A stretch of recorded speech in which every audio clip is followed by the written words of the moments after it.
Hello friends, good afternoon, जय जगन्नाथ। मु पूजा आपण मानक स्वागत करुच्ची मो यूट्यूब चैनल पूजा पाथ 450 को। सो फ्रेंड्स, आज आम मैंने कौन पढ़ा ना, आज आम मैंने पढ़ा वृत्त और या संबंधी माप। वृत्त क्या कहुए, वृत्त क्या क्या साहाय्य अंकन कराए, आम आज से विषय पढ़ा। तो वीडियोटी को शेष जाए निश्चिंत देखिए और वीडियोटी आपण मानक पसंद आसिले मो चैनल को सब्सक्राइब करेंगे, वीडियो को लाइक करेंगे और शेयर करेंगे। आसंते आम वीडियोटी को स्टार्ट करवा। तो देखो एठारे मु गोटे निर्दिष्ट चाप नहीं पेंसिल एवं राउंडर साहाय्य यही चाप अनुसार आम कौन करवा ना, प्रथम आम आम खाता उपरे गोटे बिंदु दबा। बिंदु देला परे आम ये जो चापटी नहीं से चाप अनुसार आम कौन करवा ना, यही भाव में गोटे वृत्तटीए अंकन करवा। देखंतु आमर एठारे कौन है ना, गोटे वृत्त अंकन हो सारी। ये जो बिंदु साहाय्य आम वृत्तटी को अंकन कले, ये बिंदुर नाम हूँ कौन ना, केंद्र बिंदु। जो बिंदु साहाय्य आम कौन करूँ ना, वृत्त अंकन करूँ, से बिंदुर नाम हूँ केंद्र बिंदु। देखो एटा है केंद्र बिंदु, एटा हूँ कौन ना, वृत्तर चाप। अर्थात आम वृत्तटी अंकन करिछे। वृत्तर यही चाप ठारू केंद्र बिंदु पर्यंत भाग को कौन कहुए ना, व्यासार्ध। केंद्र बिंदु ठारू वृत्त उपरिस्थ बिंदु पर्यंत जदि आम गोटे गार टाणुचे तो ताकू आम कौन कहबा ना, व्यासार्ध। ये असंख्य व्यासार्ध आम कौन करिपरिबा ना, तैयारी करि परिबा। देखंतु एठी मध्य वृत्तर चाप रही, एठी मध्य केंद्र बिंदु रही, तो आम एठू मध्य एठी गोटे व्यासार्ध टाणी परिबा। देखंतु एभली भाव में आम कौन करिपरिबा ना, वृत्तरे असंख्य व्यासार्ध कौन करिबा ना, तैयारी करि परिबा।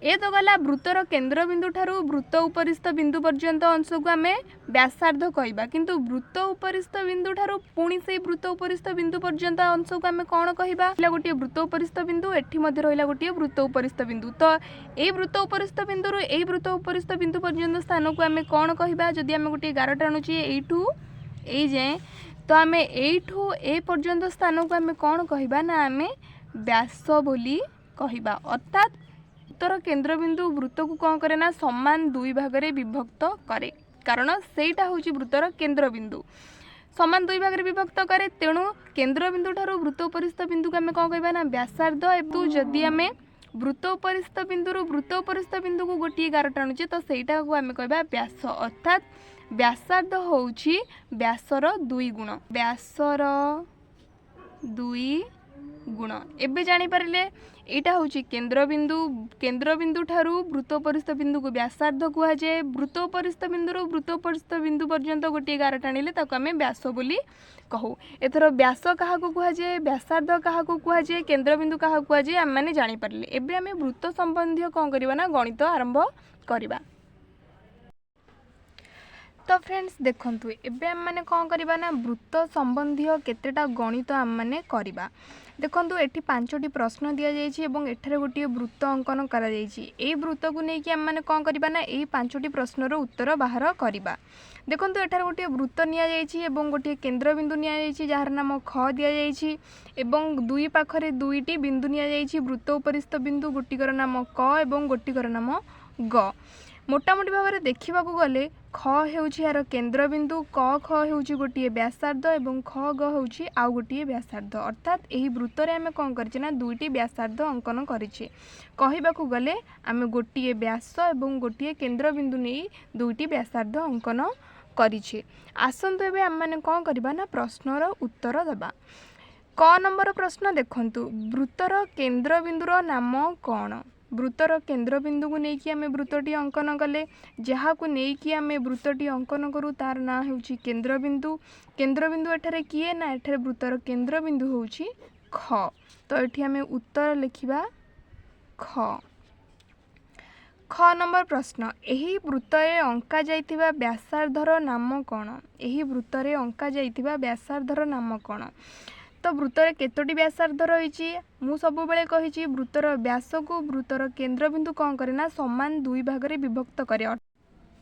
देखंतु एठारे क ग हेउछि वृत्तर व्यास एवं ख हेउछि केंद्रबिंदु। तो ख केंद्रबिंदु कौन करुछि ना क ग व्यास को समान दुई भाग रे विभक्त करुछि, अर्थात दुईटी व्यासार्ध सृष्टि करुछि। गोटे व्यासार्ध होउछि क ख व्यासार्ध एवं अन्य व्यासार्धटी होउछि ख ग व्यासार्ध। तो ये व्यासार्ध दुईटी को मिसेଇବା द्वारा बा व्यासार्ध दुईटीर संयोग रे कौन होउछि ना गोटे बड़ व्यास सृष्टि होउछि, जो व्यासर ना होउछि क ग। एठार आमे क्लियर हे गेले ख हेउछि कौन ना केंद्र बिंदु, क ख हेउछंती व्यासार्ध, ख ग भी हेउछंती व्यासार्ध एवं क ग हेउछि कौन ना क ग हेउछि वृत्तर व्यास। आसंत ए द्वितीय प्रश्न को जिबा। एही वृत्तरे अंका जाइथिबा व्यासार्धर नाम कौन? व्यासार्ध हमको दुईटी मिलगला, गोटे होउछि क ख व्यासार्ध, अन्यटी होउछि ख ग व्यासार्ध। क ख व्यासार्ध को ख दिगरे बढ़ाइले, क ख व्यासार्ध को जदि आमे ख दिगरे अर्थात ख जो दिगरे रही से दिग को जदि आमे बढ़ाइबा तेबे से केउ बिंदुरे छेद करुछि। तो जो बिंदुरे आसिक से वृत्तटी को छेद कला सेटा होछि ग बिंदु। तो ये उत्तरटी हबो ग बिंदु। पार्श्वस्थ चित्र रे व्यासटी होछि क एवं ग व्यास। वृत्तर व्यास और व्यासार्धर दैर्घ्य मध्य कौन तारतम्य देखुछ? देखंतु प्रथमे व्यास होछि एटी किए ना क आउ ग। क ख एवं ख ग हेउछंती कोन ना व्यासार्ध एवं क ग हेउछि व्यास। व्यासटी होउछि व्यासार्धर दुई गुण, कारण व्यासटी को ख बिंदु कौन करे ना समान दुई भाग करे। समान दुई भाग करबा द्वारा गोटे भाग हो गेला क ख एवं अन्य भागटी हो गेला ख ग, जो दुईटी भाग की समान समान।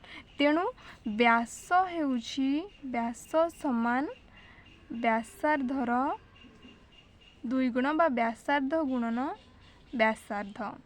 तो व्यास एवं व्यासार्ध मध्य संपर्क कौन ना व्यास होउछि व्यासार्धर दुई गुण।